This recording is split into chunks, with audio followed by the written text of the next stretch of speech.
What is Gucci YouTube? It's your boy Black Gucci Hot 3, long face, skinny body, and we are back, still black with some more fire Boruto manga related content. Now before we get into the video, you already know the dilly, yo. Don't forget to like, comment, subscribe, smash that like button, share the video with your friends, and let's hop to the business. Yes, Sasuke. 9 mountains and 8 seas make one world. 1,000 worlds make one chiliocosm. 1 chiliocosm to the power of 3, and there's nothing I can't cut.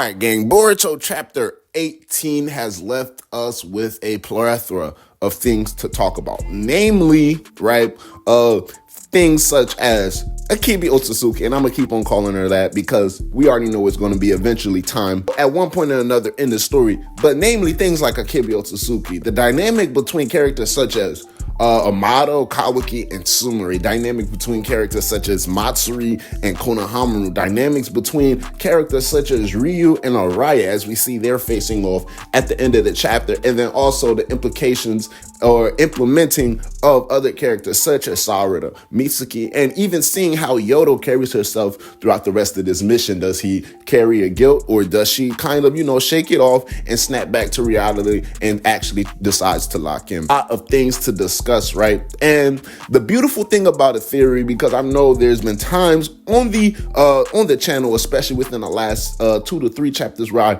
I've said time and time again, I really think I'm getting a feeling, regardless of whatever they're saying, regardless of how they're trying to make it play out, Boruto might definitely show up on the battlefield. Now, there's a couple of signs that's pointing us to the direction, but also all of the things that can kind of work out in particular favors if we were to have Boruto's appearance, and how it can actually play out with having, as Kashikoji already stated, Jura pull up and actually killing Boruto on sight. Now, it's a little bit ambiguous with all of that information because we have to work with only what Kashikoji gave us, right? Now, the beautiful thing about a theory is just that it's a theory, it's possibilities. We don't know if it'll happen. It's definitely not a definitive. It's just the possibilities based off of all of the actions that have already occurred previously in the story. So when it goes from actually seeing maybe Sarada and Mitsuki handle the situation themselves, possibly even taking down a Ryu, and then rendezvousing with Konohamaru just in time before he is wiped off the map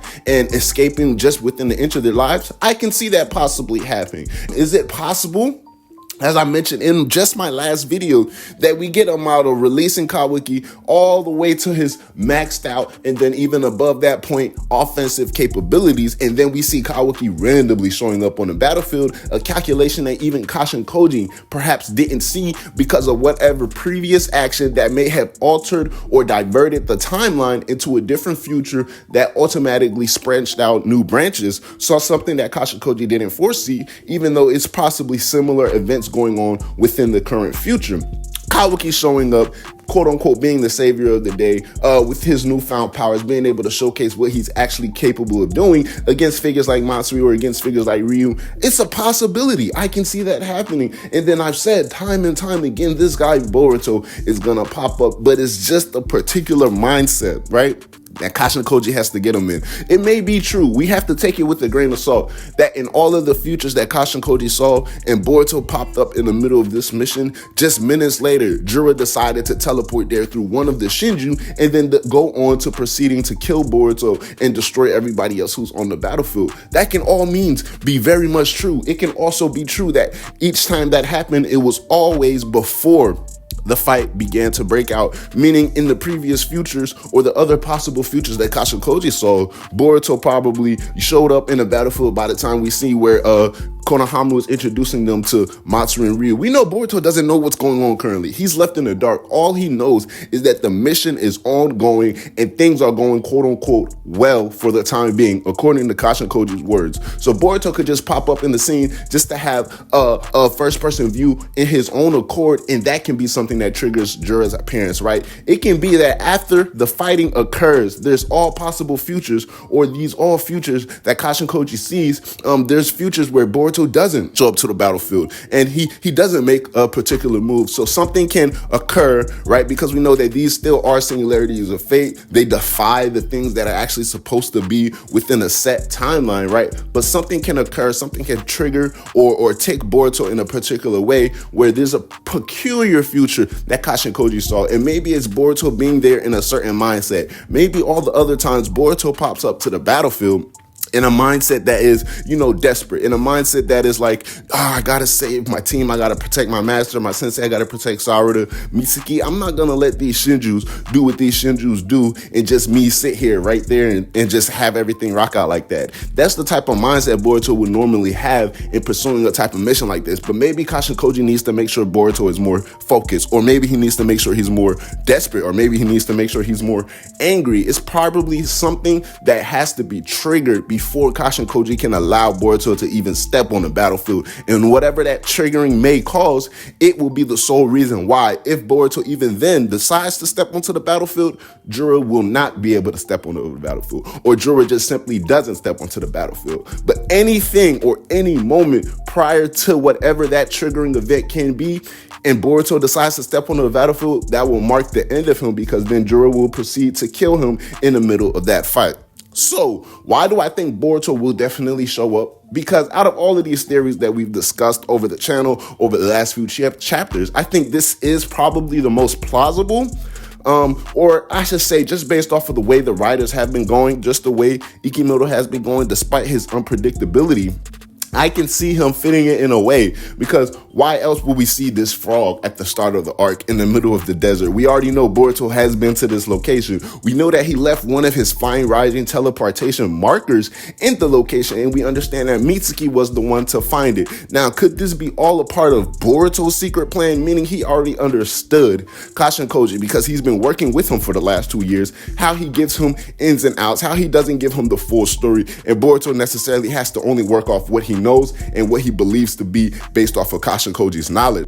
So in this particular case, it can be that Boruto simply decided to have an incentive and to leave it there because he understood, for the most part, because it was disclosed to him by Kashin Koji, that they will pursue this next battle, this next mission in the Land of Wind in a particular desert. So Boruto made it a point to go to set location, leaving means of transportation just in case things were to go awry, or things were to go to a point where he stopped getting responses from Kashin Koji and stopped getting, likable or acceptable answers from Kashin Koji. And we started to see the beginning of it within the last chapter, where he's asking him questions and Boruto is trying to emphasize and stress how much he just simply wants Kashin Koji to be honest and give him a number and don't play Boruto like he's dumb. Now, both characters are understanding similarly how each character mind works, because Kashin Koji knows, despite all of the things Boruto has been through and all of the realities of the world that he has witnessed and seen, he still has that kind of naivety in a sense where he will do anything he can for his friends and anything he can for figures like his sensei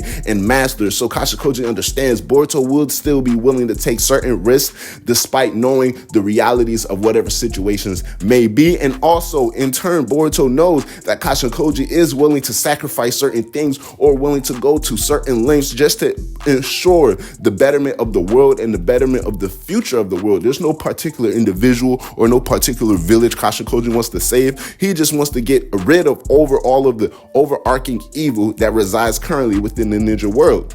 So they both have a rough idea or a rough grasp of how each other's mindset works. So it's kind of like a back and forth chess match between the two, even though it's not out there in the open and the animosity isn't so thick like you could cut the tension with a knife, but it's definitely there, and it's like an elephant in the room that nobody wants to address, right? But even going further beyond that, right?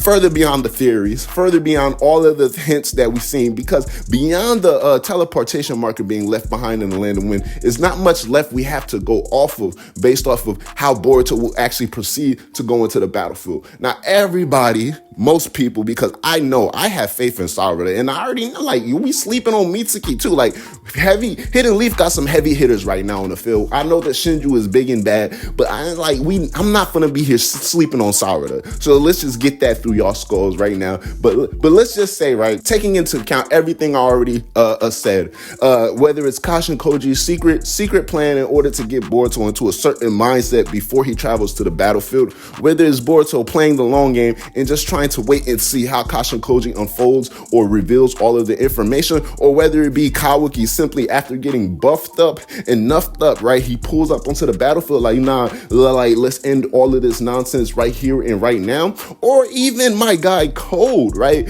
And I've talked about this time and time again. Code pops up. We know he's on a search for Boruto. We know that everybody else knows, or at least has a rough idea, that Boruto is somewhere in the land of Wind, or at least his hideout, or at least his accomplice is somewhere in the land of Wind. So Code can be making a move. Code appearance can come in and then mess everything up, possibly saving the shinobi. But then we also have to take into account Boruto's character, the deep root core of his character. And this is something I briefly mentioned, right? With how Kashin Koji understands it. We understand the changes Boruto has went throughout all of the traumatic experiences within the last 3 years. But we have to understand, right, not only how much Sasuke himself means to Boruto, that Boruto is really willing to walk a fine line. And when I say fine, I mean finest, like the finest of all fines, the baddest, right? A fine line on the destruction of the world versus the saving of the world, all because he wants to save Sasuke. What was the last thing Sasuke said to Boruto, right? And one of the first things Boruto said to Sarada. Sasuke told Boruto, protect Sarada.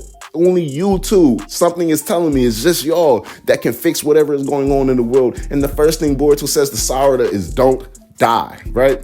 So that just leads me to believe, if all else fails, and it's not even on no calculations that he's given by Kashin Koji, no other information is being revealed, and he has no word based off of how the fight is going, just off of intuition and gut instincts alone, Boruto made a promise to Sasuke, right? Above all else, despite him wanting to save Sasuke, he made a promise to Sasuke to protect Sarada. And there will not be a world, regardless of whatever Boruto goes through, where Boruto decides to actively and purposefully bring Sasuke back into a world where Sarada has died or Sarada no longer exists in, right? So that's the one thing that can divert Boruto from his goal, because aside from freeing his parents, which he understands it's in much more capable means or capable hands, because Kawaki is right down the street, he wants to and has to protect and save Sasuke from the tree life, right? He has to get that done. He has to defeat Hidari. He has to get the Thorn Soul Bow, right?